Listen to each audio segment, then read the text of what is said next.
জয়ের প্রক্রিয়া বজায় থাকলো টিম ইন্ডিয়ার। ইংল্যান্ডকে 4 উইকেটে পরাস্ত করল রোহিত বাহিনী। সমাপ্ত হয়েছে ভারত ও ইংল্যান্ডের প্রথম ওডিআই ম্যাচ। সিরিজের প্রথম ম্যাচটি নাগপুরে অনুষ্ঠিত হয়েছে। প্রথম ম্যাচে ভালো অলরাউন্ডার প্রদর্শন দেখালো ভারতীয় দল। টসে জিতে প্রথমে ব্যাটিং করার সিদ্ধান্ত নিয়েছিল ইংল্যান্ড দলের অধিনায়ক জশ বাটলার।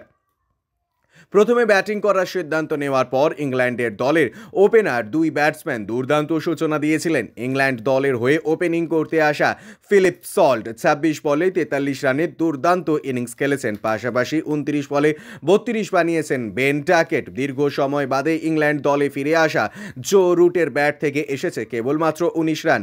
আজকের ম্যাচেও খাতা খুলতে ব্যর্থ হয়েছেন তরুণ খেলোয়াড় হ্যারি ব্রুক। দলের হয়ে 67 বলে 52 রানের দুর্দান্ত ইনিংস খেলেছেন ক্যাপ্টেন জশ বাটলার এবং জেকব বেথল 64 বলে 51 রান বানান, যার ফলে ইংল্যান্ড দল 47.4 ওভারে 10 উইকেট হারিয়ে 258 রান বানাতে সক্ষম হয়েছিল।